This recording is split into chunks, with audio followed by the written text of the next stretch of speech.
deterministic.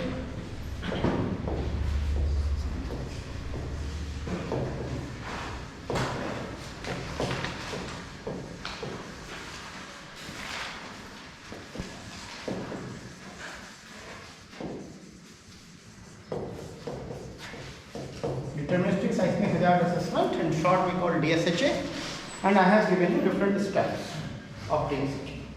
Okay. Any question? Yes.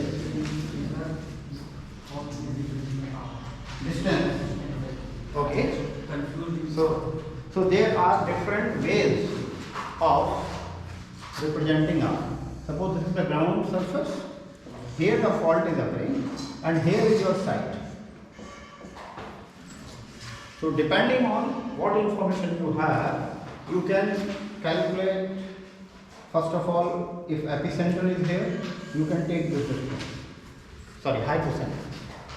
If you take projection of that at the surface, you can get this distance, which is epicenter.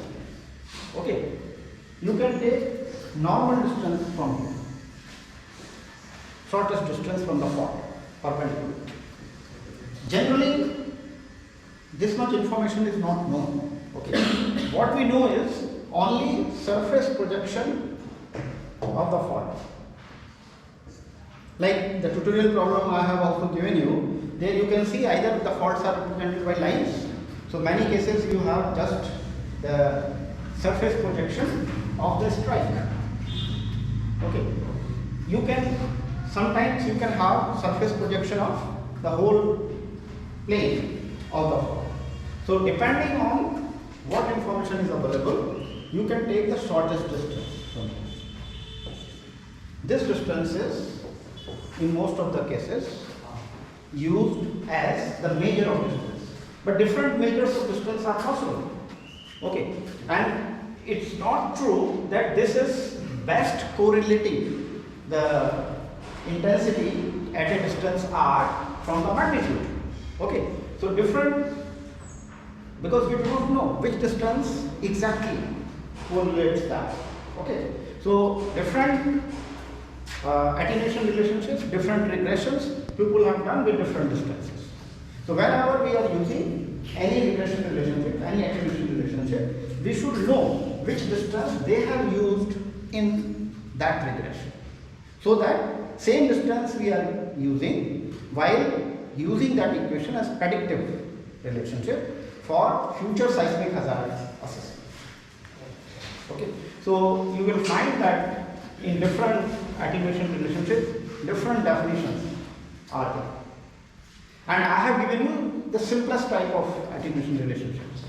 There are other relationships where other parameters are also used. Okay. For example, how much is this projected length? Okay. Whether you are on the hanging wall or on the foot wall. So those parameters are also taken into account. So if you look in literature about NGA best, okay, and NGA best 2. So I think NGA best, WEST is not the direction. These are the names of first letters of the names of 4 authors. Okay. So NGA best, this I think 2008 or 2002. 2014. So 2008 was NGA best and 2014 was. And what I have given you, those relationships were developed much earlier. Currently, most of the people are using this. So this is the latest one and most developed, but at the same time more complicated. It requires a lot of information about the fault, which generally is not available in at least in Indian countries. So that much information is not available. And people are giving different assessments of those information based on their experience and understanding, and as a result they come out with different seismic hazard assessments. So that's a big problem. Sir, in this figure, the R equals to square root of D square plus H square. That is a notional. In that relationship, they have calculated D also, okay, and H also they have considered. And the distance they are considering the square root of D square plus H square, where D is something like R, which you are getting from the surface projection. But how to get H? So H also they have empirically related with magnitude. So I have given you there a column of H also in that relationship. Yes. So H also, I mean they have obtained from empirical. So that empirical H you can use. Okay? Because H most of the times is not known. Any other question? So with this, you can calculate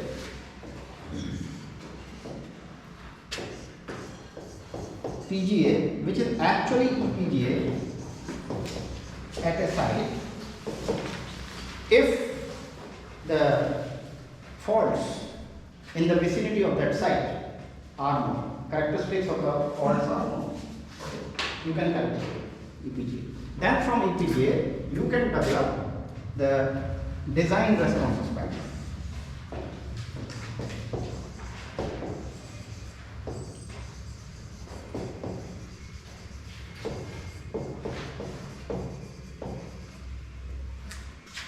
And when you have calculated EPGA, two values you can calculate. You can calculate the median or mean value and sigma.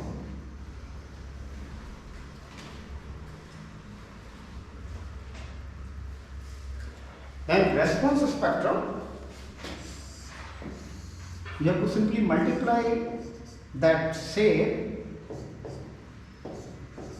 which is there in the code. Okay, so in our code there is a shape given in terms of SA by Z versus T. And what was Z? EPGA. So if you multiply this by EPGA, what it will become? It will become SA. And what will be the units of SA?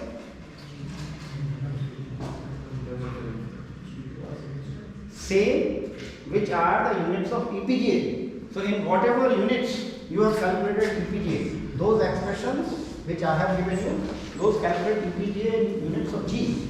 So this SA which we are getting here, this will also be in the units of G.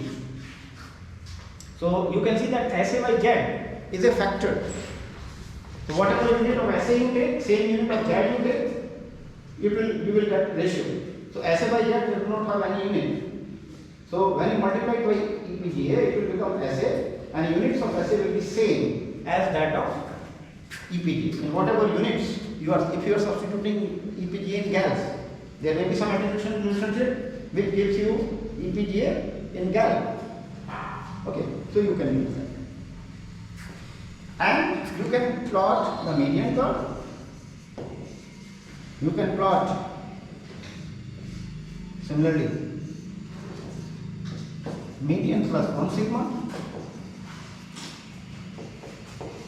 Okay, if you are interested, you can also plot median minus sigma or any other percent. Okay, usually this median which we have obtained, this we use for working stress design.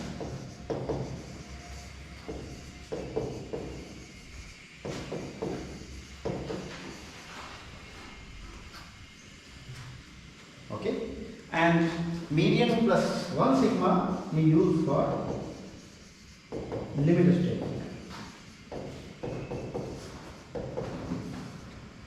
In the terminology of bridge design, this is also called ultimate limit state, ULS, and this is also called serviceability limit state.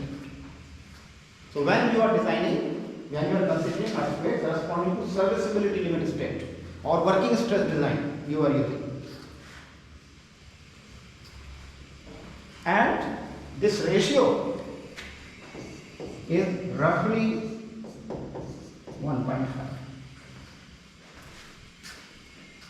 That is also the ratio of the permissible stresses in limit state design and working stress design. Let's take a simple case. You are designing a steel beam using working stress design. What is the permissible stress in steel? Roughly 0.6 Fy. Okay? The permissible stress which you are allowing in tension is 0.6 Fy. In ultimate method, how much is the stress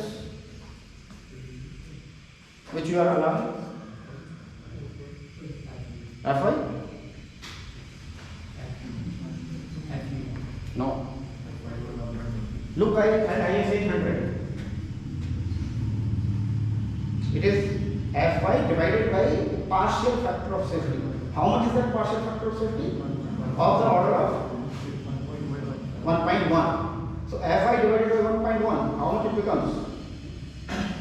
0.9 Fy. So 0.9 Fy and 0.6 Fy. What is the ratio? 1.5. So the ratio of these two is roughly 1.5. Actually it will vary from side to side. You are not going to get the same ratio everywhere. Okay.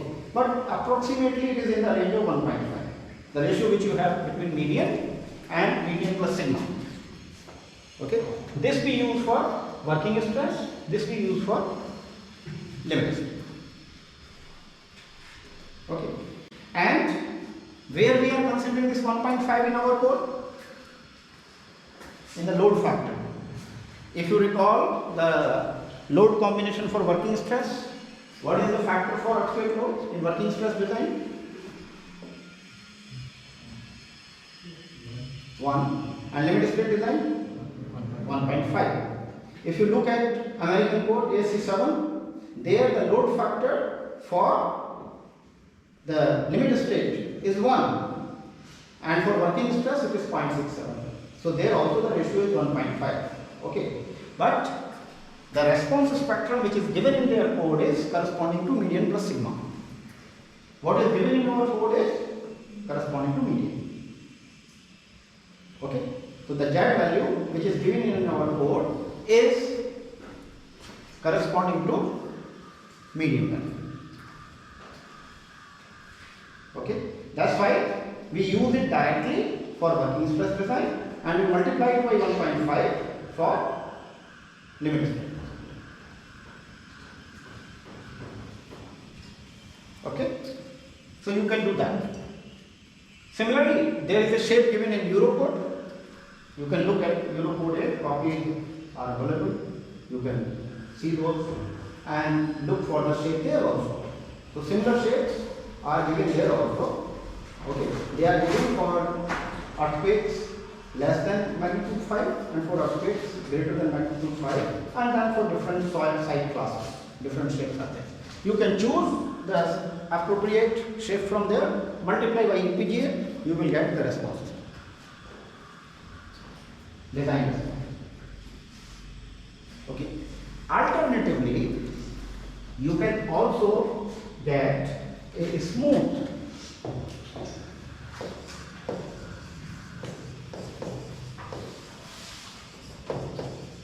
response spectrum directly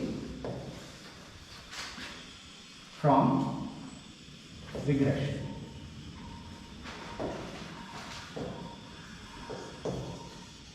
Or from predictive relationship.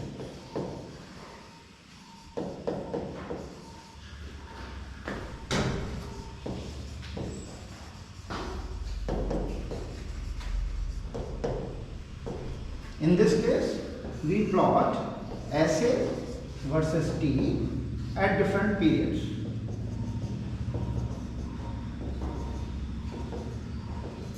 And then we can get a smooth response.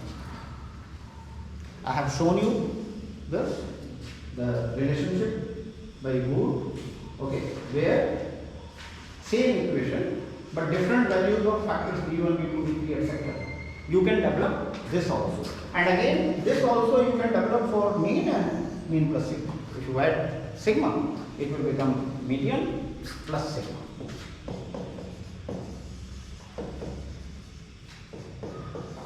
What is the difference? Here, in the previous case, we have considered a standard shape. So shape is standard. Whereas here, the shape is changing from side to side.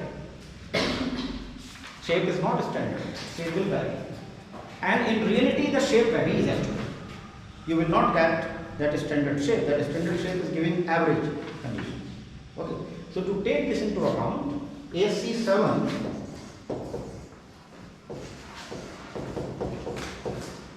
has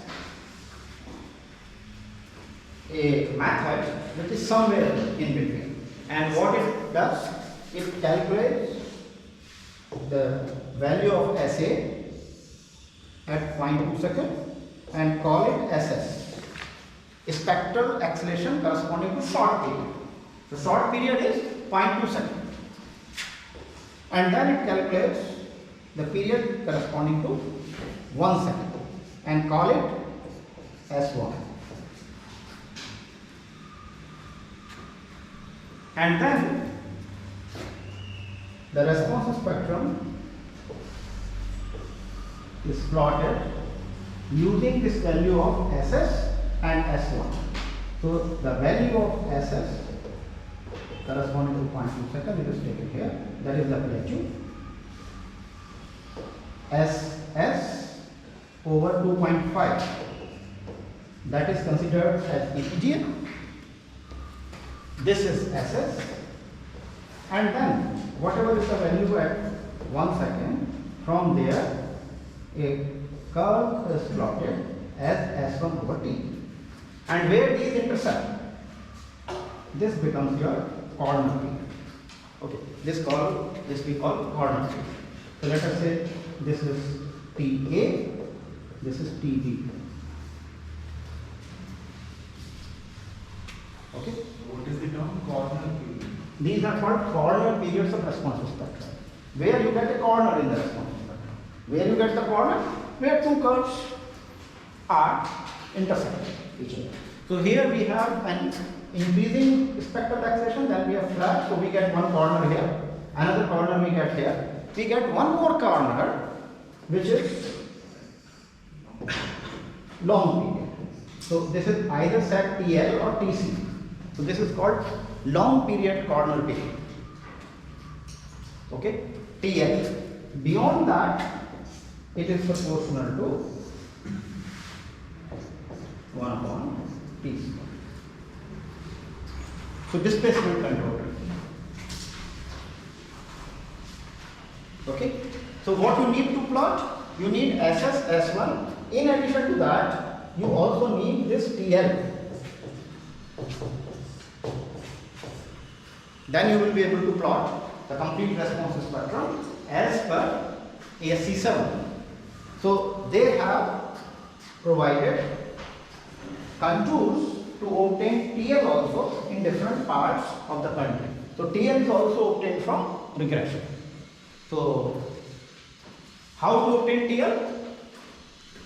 You remember when we have plotted displacement spectrum as D versus T, our spectrum was like this. Actual response spectrum will be something like this. So for different ground motions, we can plot the displacement spectrum, and this period here, this is equal to T, from where the displacement spectrum is becoming more or less flat. And then you can develop a regression for TL also, similar to PGA or similar to SA at any period or SV at any period. You can develop regression for TL also. Using those regressions, they calculate this TL also. So they have contours for the whole country. You can look at AC7. They have contours. In the recent one, AC722, they have not plotted those contours in the code. Okay, those are available on USGS website. So they can go to USGS website, give the coordinate, latitude and longitude of any site there, and it will give SS, S1, TL. Okay. Earlier, if you look the old codes, maps are plotted. So in our country, the maps are plotted for zone. Okay. They have plotted contours. So what is the difference between zone and contour? Zone is also a contour now. Only thing is that the contour interval is much larger. So we have only 4 or 5 contours, 4 contours for 4 zones. They have multiple contours. Okay. So you can get the value more precisely, because in our code, when you are at the boundary of zone 4 and 5, the PGA or EPGA is jumping 1.5 times, 0.24 to 0.36. So if your side is slightly this side, it will be 0.24. If it is slightly on that side, it will be 0.36. It will make a lot of difference in the design. But actually you can't see that there is no line, imaginary line beyond which it will be suddenly jump. Okay. So if you are providing contours with a smaller interval, you can determine more accurately. So they are providing contours. You can look at their maps. They are providing contours. We are providing zones. In India also that type of exercise has been done. In my presentation I can show you. Yes. Why we have taken the contour setting and one setting SS and SS? Okay. So they have observed that at 0.2 seconds, usually you get the peak. So whatever you are getting at 0.2 seconds, that will be the plateau, the peak. And S1, because this is proportional to 1 upon T, so directly at 1 second, how much will be S1 by T? It will be equal to S1. So if you take at 1 second, you can simply divide by T. So that's how these values have been selected. Is the TA and 0.2 seconds same? T at T TA and 0.2 seconds. T, no, not in ASC7. ASC7 has given this TA also as a function of SS and S1. In our code, this is 0.1 second, irrespective of the site. There, this is also obtained from SS and S1. If you look at ASC7, an expression is given in which you can calculate this in terms of SS and S1. And sir, this TL is can I relate it with the 4-second period in our spectrum? No. In our spectrum, up to 4 seconds only the shape is given. Beyond 4 seconds the shape is not given. So we do not know where it is. Okay. But in new code, up to 6 seconds they are continuing this, and beyond 6 seconds, so value of TL they are assuming something like 6 seconds. In if you look at ASC7, the contours vary from 4 seconds to 12 seconds. So some of the sites TL is 4 seconds, some of the sites TL is 12 seconds. So up to 12 seconds it is velocity control range only. Okay. So it will vary from site to site, but that much information is not available for Indian country, and that's why there is a problem. Actually earlier the type of the accelerographs we were using, those accelerographs were not giving good records or good frequency content, good signal for smaller frequencies, period greater than 4 seconds.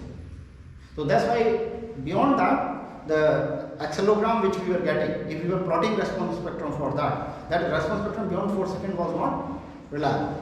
That's why in the earlier codes, the response spectra were plotted up to 4 seconds. But now, and the buildings and structures we were using, those were also short. So perhaps 4 seconds was working. But now we see many buildings, when we are going up to 60 story or 40 story or even 100 story, the period is much longer than 4 seconds. So that is no more sufficient. Okay. So that's why there is need, and the new instruments which are now giving us the records, they have good power, good signal in low frequencies also. So we can go much beyond 4 seconds also, and it is possible to plot the displacement control range also. Okay. So in ASC7 actually the TA is not constant. In our code it is constant. Any other question?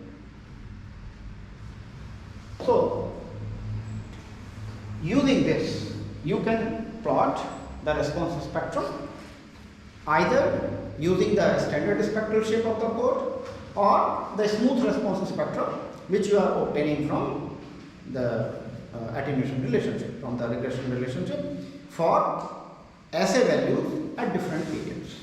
Okay, in US they have both of these types of, as I was telling you earlier also, they have now both types of spectrum, the smooth spectrum as well as the idealized spectrum, and you can get either value of SSS1 or value of assay at 10 periods from USGS website. Okay. Earlier they were plotting contours. So I wanted to show those similar contours for India. One exercise was done by NDMA. I have to go to my presentation.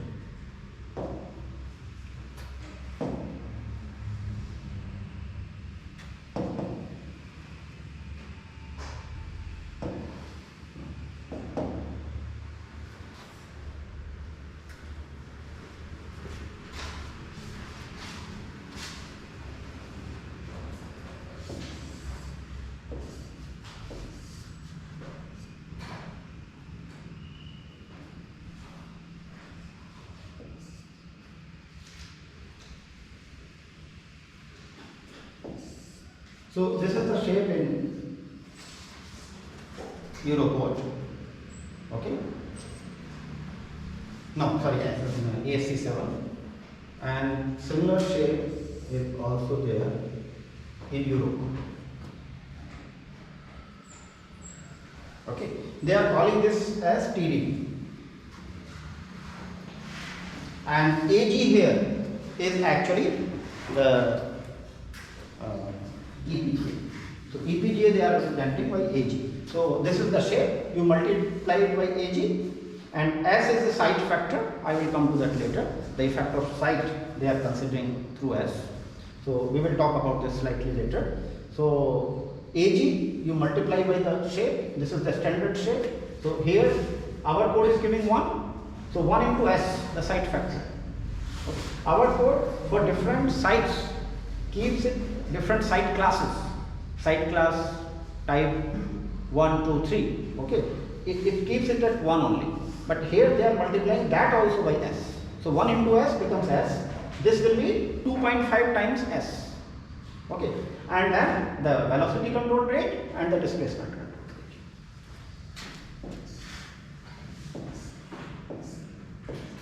I wanted to show you this map. Okay. So this type of contours have been tried for India also, but still not adopted by the code committee. The ISF is still not accepted this, and the reason for that is that the information available, the data available to develop these type of contours is not available.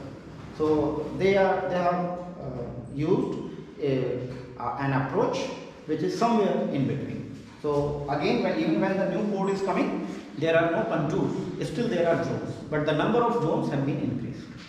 Okay. Currently we have 4 zones, 2 to 5. In the revised version, there will be 5 zones, 2 to 6. Okay. So effort has been done to reduce the difference, jump from one zone to the other zone. Okay, but still there are zones.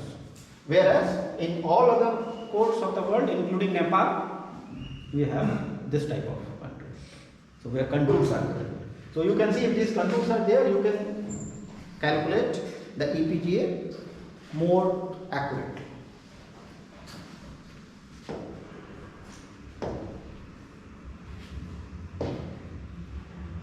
So this was deterministic seismic hazard assessment. But you have seen there are so many uncertainties. Okay. First of all, there is uncertainty.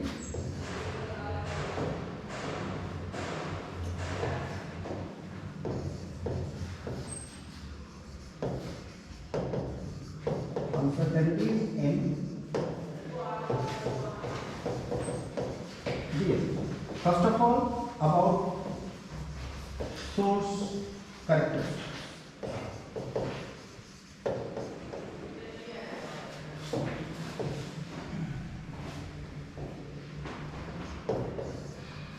I have shown you Welsh and copper relationship, where we are relating it with the length or area. There also one standard deviation is there, sigma is there, so there is variability. You are not going to get unique relationship between length and length or area of the fault and moment magnitude.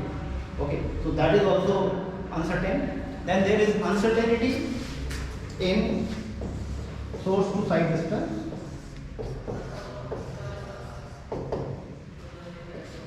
Just now we discussed that many possibilities of the distance are there. Okay, and then there are uncertainties in attenuation relationships. Different attenuation relationships which have been developed will give you different values of PGA or SA at any period. Okay, so there is uncertainty. There are uncertainties about other parameters also. Okay, like other fault characteristics. How much displacement is occurring there? It is not known. So there are a lot of uncertainties, and most of the time these source characteristics we are obtaining from the past earthquakes, whichever earthquakes have occurred. Past earthquakes we have very limited information for 50-60 years. So, and earthquakes are rare phenomena. In the last semester we discussed that we are considering like 475 years or 2500 years or 5000 years or even larger return periods. So if that type of return periods we are considering, the information which we have is very meager, and as a result there is a lot of uncertainty. Okay, so one way of taking this uncertainty into account is what we call probabilistic seismic hazard assessment.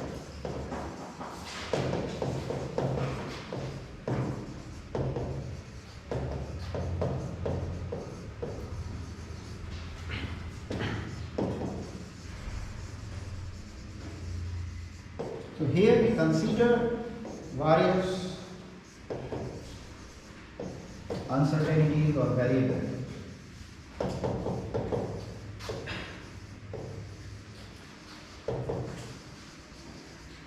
The probabilistic method we use. Okay, I will not go into the detail how it is done, but those uncertainties which I have written here, these uncertainties are considered. Okay, and when we will consider these uncertainties, we can't get a fixed value. Even median and sigma will also not be fixed. Okay, there will be uncertainty associated with that. So when we consider this uncertainty, we get the value of EPGA or SA at any period, okay, in terms of probability of accidents.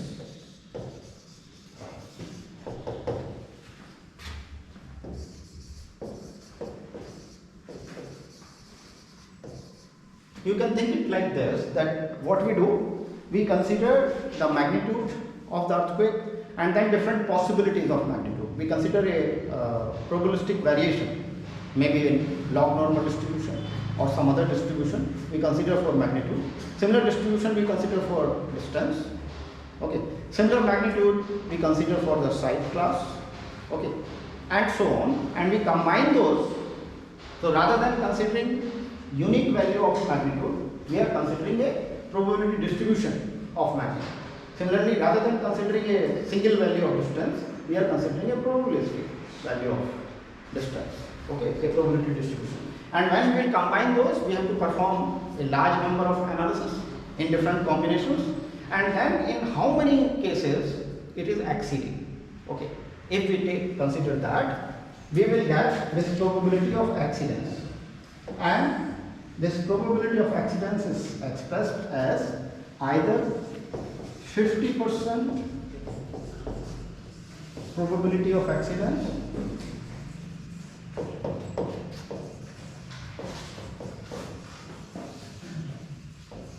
in 50 years.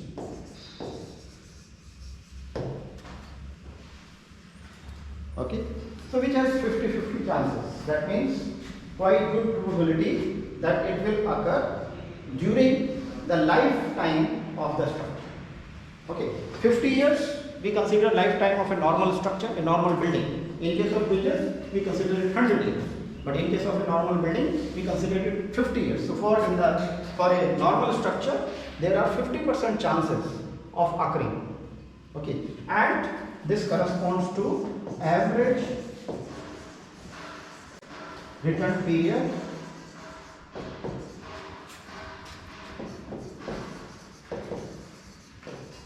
of 75 years. Such earthquake is expected to occur at least once during the lifespan of the structure. Okay, so what will you like if such earthquake has to happen? What will you expect from your structure? Will you expect that your structure can go at the verge of collapse in that? No. We will like that such earthquake, if it is occurring, my structure should remain operational, serviceable. So this we also call serviceability earthquake.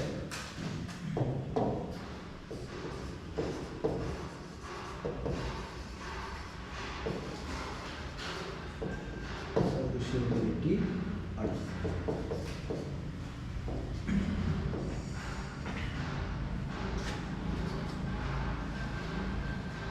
Okay. Then another level of earthquake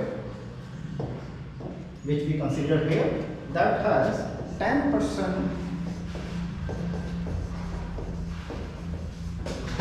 probability of accident in 50 years.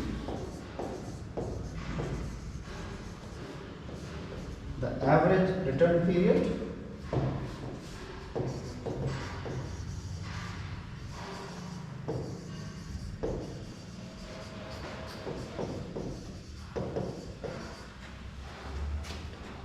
in this case is 475.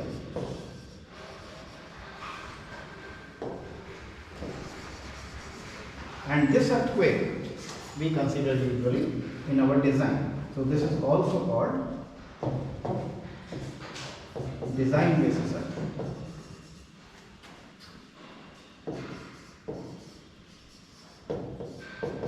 In short, we call it DBE. This we call in short SE.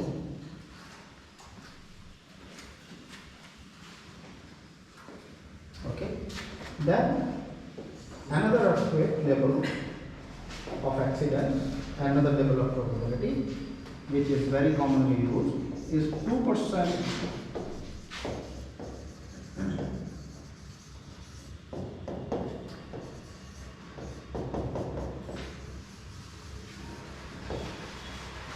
probability of accidents in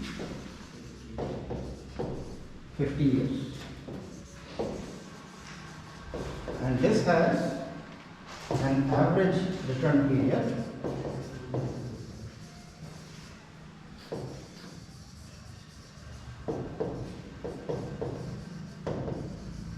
of 2475 years. And such earthquake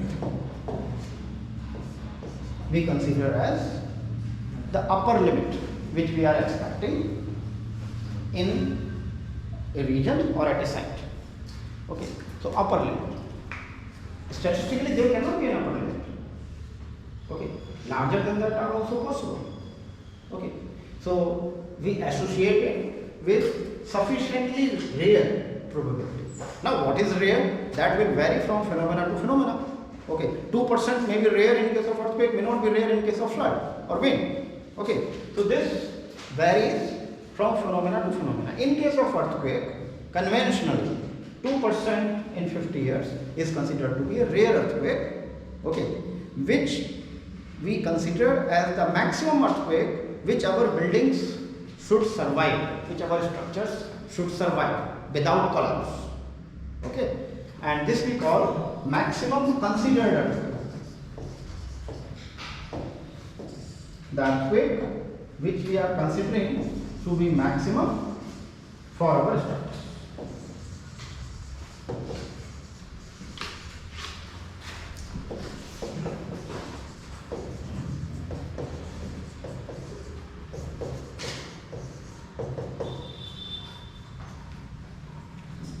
Okay, but this probability of accident or return period we can get only if we perform PSAT. If we do probabilistic seismic analysis, then only we can get this. If we are doing deterministic seismic assessment, we don't get. There we get median and median plus sigma. Okay, 84 percentile. Okay, so there we will get 84 percentile. Here we are getting the probability of accidents or return period. Okay, so these DB, MC, SE, these can be defined only in case of probabilistic seismic analysis. That's why our code, if you look at IS 1893 2016, the current version, there is no talk about DB or MC. Okay, these words are not there. Okay, there is no talk about probability of accidents. It doesn't talk about return period. Okay, but if you look at the more developed code like Euro code and American code, they talk about the return period. So the contours which were given there, those corresponds to a particular return period. Okay, and usually it is MC which is considered. Okay, and then for design, MC, a relationship between MC and DB is used. So a typical relationship is that SAT at any period, it may be EPGA also, that is 0 period. So EPGA is what? SA at 0 second. So at DBE, or let me say MCE, is roughly 1.5 times SAT at the same period, okay, of DB. Now this factor, this is site dependent. In American code it is taken 1.5, in Indian code it is taken 2.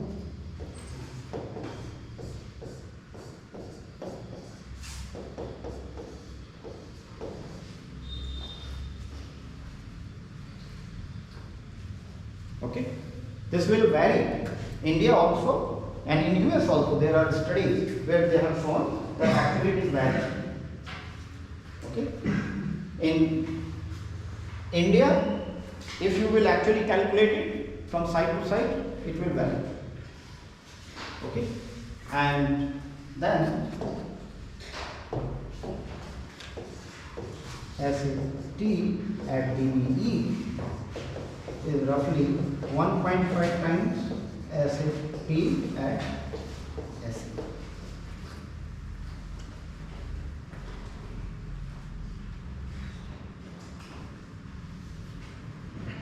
These are approximate relationships. Okay. Actually, at any site, you can plot what we call a hazard curve.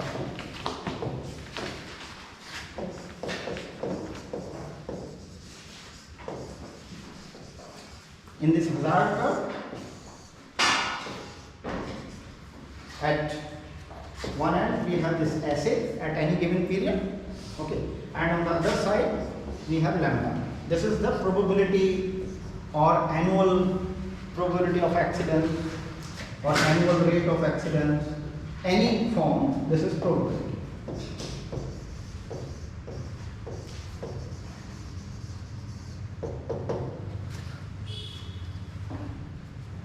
So what do you think? How this curve will go? If the probability is lower,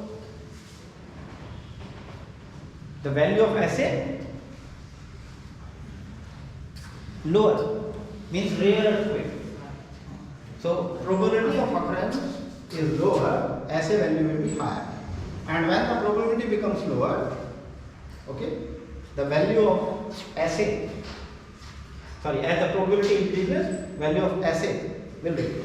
So this type of a curve you will get. between SA and lambda. And if you plot this curve in terms of log of SA and log of lambda, it will be a straight line. So it is curved here, it is a straight line. Okay. Figure 356 has given a simple relationship. Actually, all these relationships are empirical. Okay, so you can see that these will vary from location to location. Okay, but a representative relationship which was given in FEMA 356, later on it was removed. Okay, the reason for removal was that it is not valid at all the locations. But whatever data they have considered, based on that, they have developed a relationship. And this relationship is given as log of SI. Actually, SI is nothing but SA at any value of period Ti.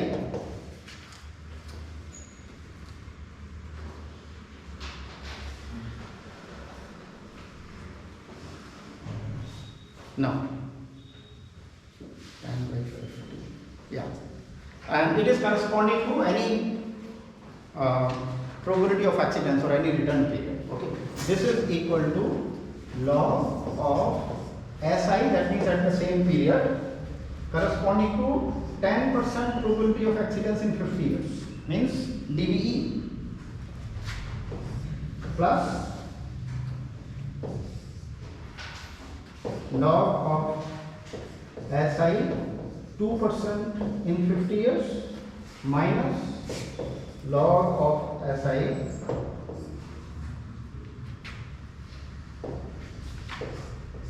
10% in 50 years into 0.606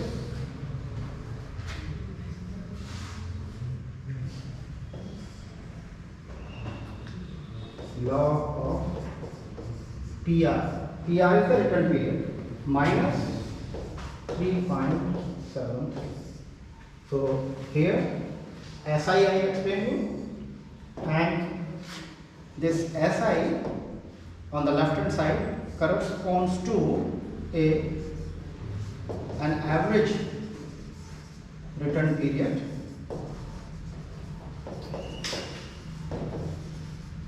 PR in years. Okay, SI 10 by 50 corresponds to DBE, 10% in 50 years or 475 years return period, and SI 2 by 50 corresponds to NC. So if you know corresponding to two probabilities here,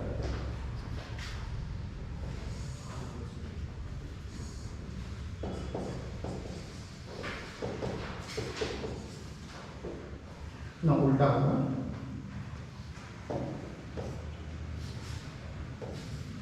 lower probability is NCE and larger probability is DBE. So if you know this, for any other probability, you can calculate from this. So you can see that this is actually equation of a straight line, but in log space. So in log space, this is equation of a straight line. And this PR you can you can relate with the probability of accidents in given period. So this PR is 1 over 1 minus e to the power 0.02 log 1 minus probability of accidents in 50 years.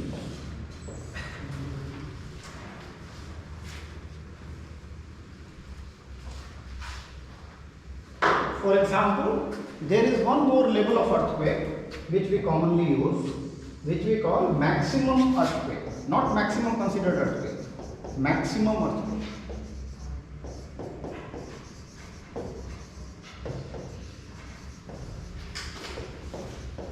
ME.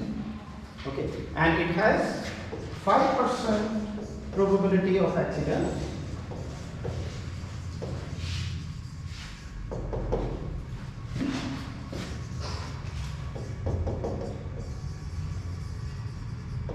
In 50 years.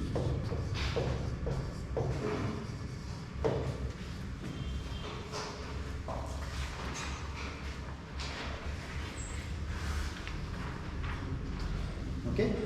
Can you calculate me the return period using this relationship for 5% probability of accidents in 50 years? Just use this formula and tell me what return period we are missing. Sorry? 975. So average return period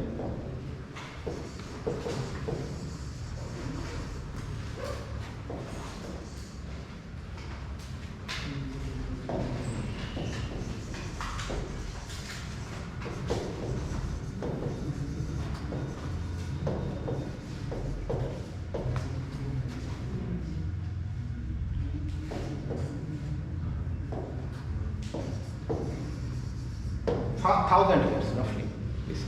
So this is a 1,000-year return period earthquake, and its EPGA will be somewhere in between DB and MC, isn't it? DB is corresponding to 10% probability of accident, MC is corresponding to 2%. So this will be somewhere in between. Okay. So let us say for zone 4 in India, can you calculate me the maximum earthquake? What will be the EPGA corresponding to maximum earthquake? Let us take an example.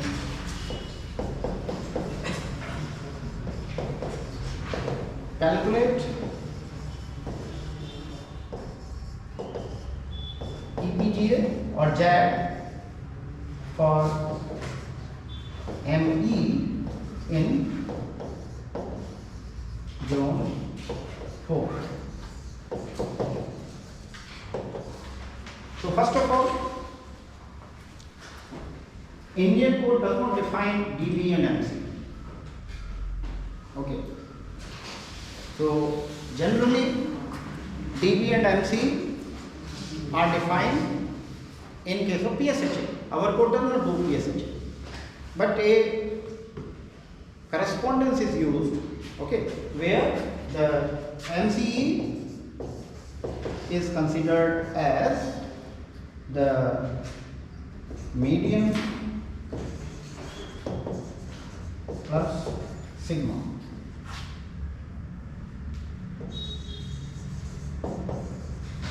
Response spectrum obtained from PSHA. Does our code give sigma? It gives only median, which is roughly equal to 1.5 into median.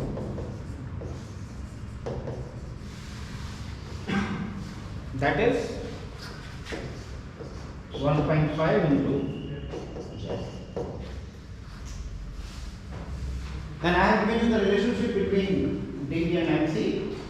So you can consider Z for DBE as per Indian code. It is 1/2 into 1.5 into Z for zone 4 is how much? 0.24. That will be 0.36 divided by 2, so 0.18.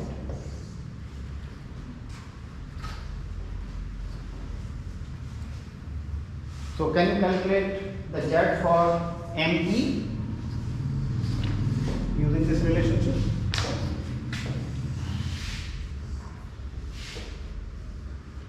Please do that. Next slide. EP.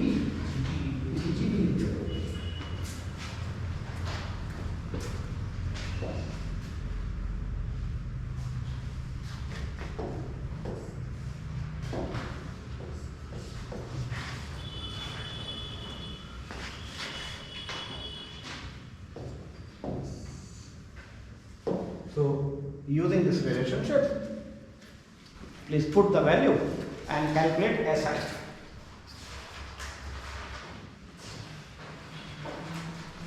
What value of SI 10 in 50 years you are going to put? 0.18. 2 in 50 years? 0.36. Okay. Value of PR?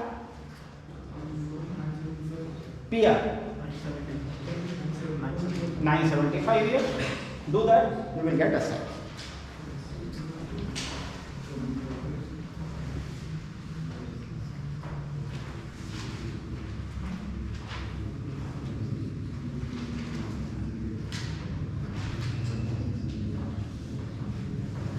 Because it is a straight line, you will need at least two values. If you know only MC and you want to calculate other value, you can't do it. At least 2 points are to be known. So if you know the value of MC and dB, you can get the value at any other return.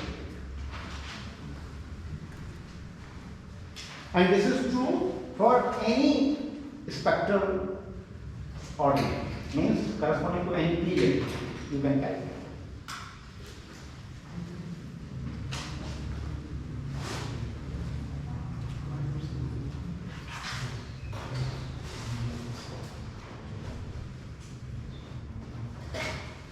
Fine, 244.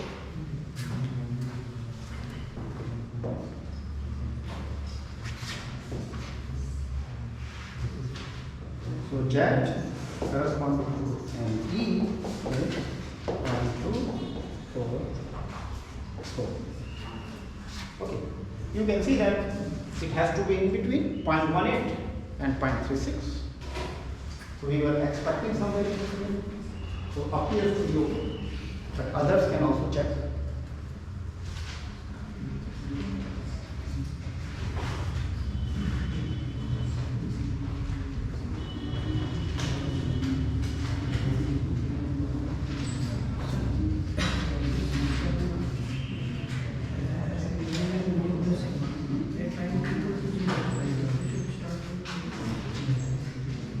EPA will also change. EPA also you will get median value and sigma value. So value of EPGA itself depends on the return period, the probability of accident. But the structure is very flexible.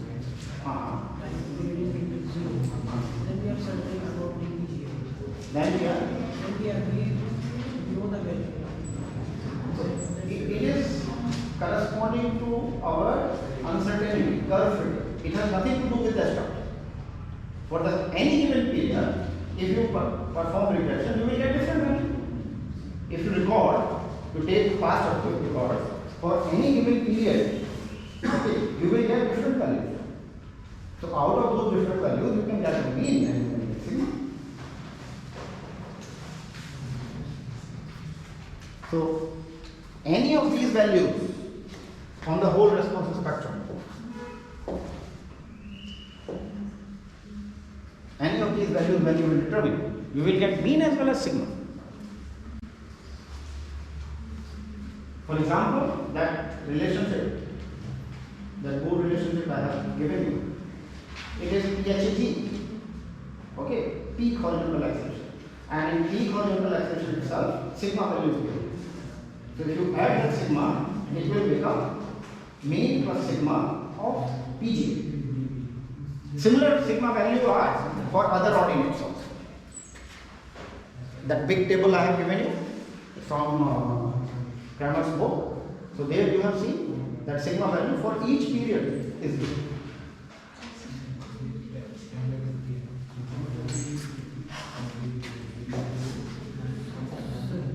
Yes. So this sigma is coming because of the mathematical limitations. Right. Because we do not know the physical phenomena. We are doing a curve fitting. And whenever you are doing a curve fitting, there will be always some variance. That variance is represented by sigma. So one thing is that we can take a mean curve. Another thing is we can take a mean plus sigma. When we are taking mean plus sigma curve, we are getting higher value throughout, starting from the 0 period.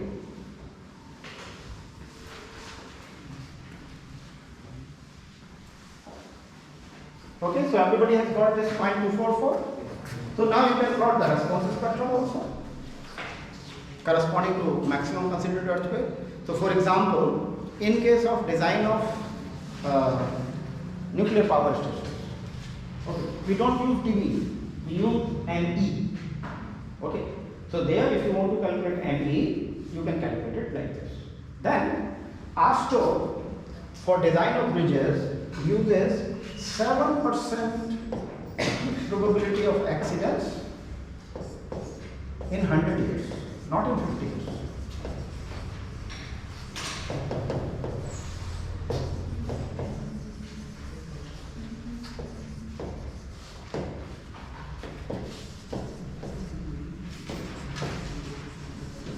So this is used by ASTRO for design of bridges.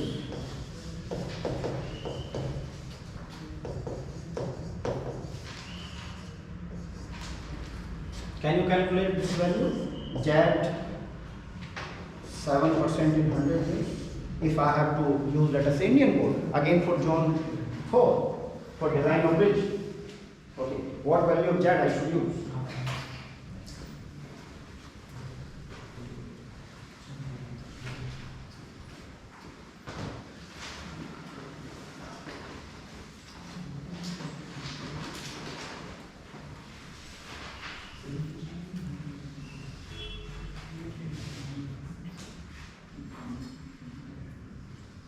First calculate the corresponding return period.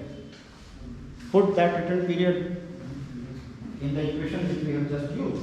You can get that corresponding to 7% probability in 100 years.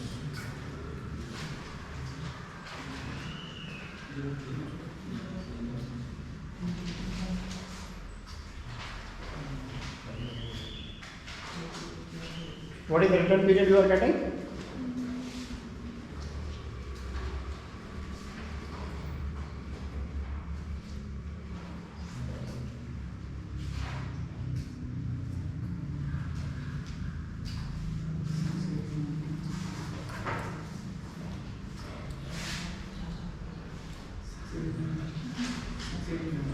Sorry?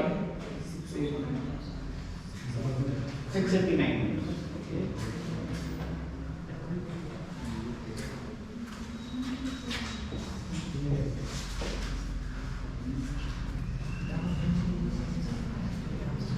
I think, okay, we can do it. ASTRO actually uses 75 years. 7 years is 7% is 75 years.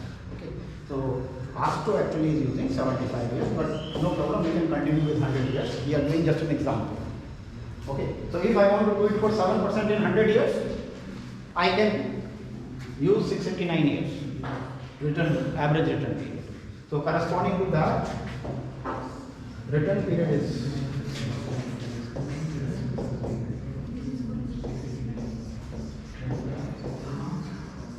the value of Z 7 at 100.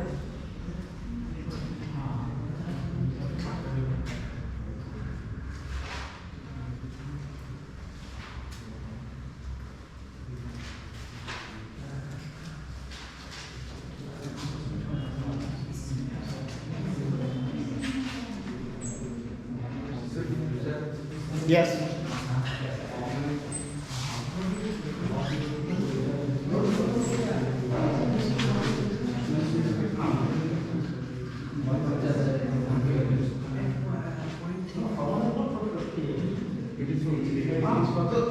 You can convert if it is 7% in 100 years. How much will be in 50 years? 7?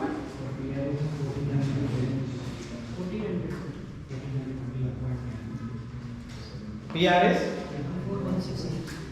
how much? 1416.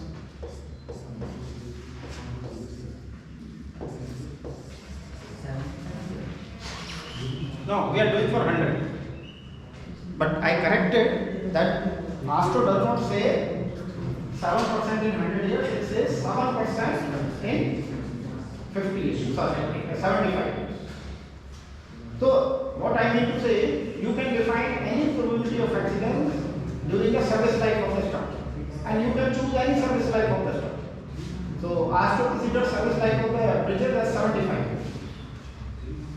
Suppose you want to design a very durable structure. You want to design a service life of 250 years.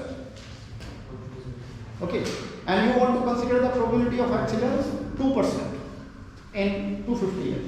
You can calculate the corresponding value of SA or Z, and you can design for that response system. So corresponding to any probability of accidents in any number of years of service life, you can calculate. Okay, so Z 7 by 100, how much you are getting? 0.484. 284.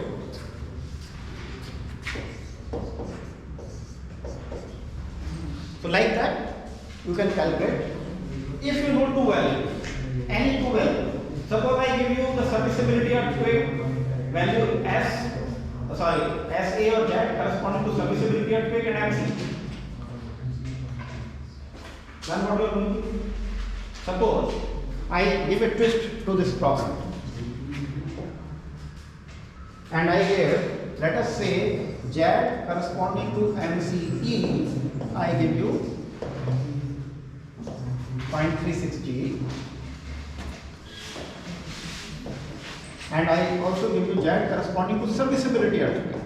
Okay, and that I gave,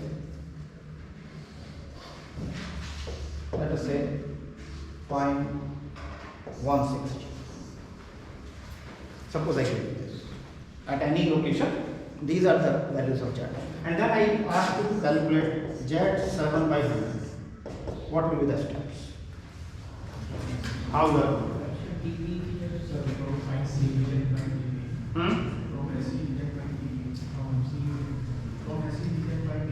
from NC you can find out dp. How?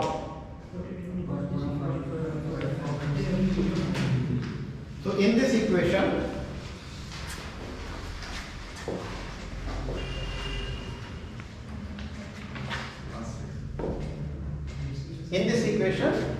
this you will input corresponding to SE. The return period for SE, you can calculate using this formula I have given you. Okay. So probability of accidents 50%. So you put probability of accidents 50%, calculate PR, average return period. Substitute that here. You can back calculate SI 10 at 50 years. 10 and 50. And then you can calculate for once dB is known, you can calculate for any probability of accident. So okay. Can we not directly do from MCE take dB? From MCE we can directly get dB. That is how? Just to replace this MC with SCB. But these coefficients, these have been obtained by fitting at these 2 points. These coefficients will change. So how you can substitute? You can't substitute. Okay, this equation has been given in log, okay, corresponding to these 2 points. If you are taking any other point, then the coefficients are going to change. Same coefficients will not work there. No, sir, we are saying if we have Z corresponds to the MC, then we can divide it by 2. That happens only in India. That may not happen at my site. My site is somewhere else. I think that's what No, you can't do that. If that type of factors are to be used, then there is no need of this equation. Okay. So that those factors were a approximation of this relationship. So this is only an approximation, which we have, and I told you that actually this relationship varies from place to place. Okay. And in America also, in old codes, it was like this. Now they have changed. They have what we call the risk targeted response spectrum. Okay, no more they are using MCE, they are using MCER. Okay. So problem is that this equation, this relationship which I have given you, actually it varies from side to side. So if I put any value of SA at Ti here, and here I take lambda, this curve varies from side. It is not same. Yes. अच्छा डेढ़ बजे 21 हो गया. Okay. We will continue from here when we meet tomorrow.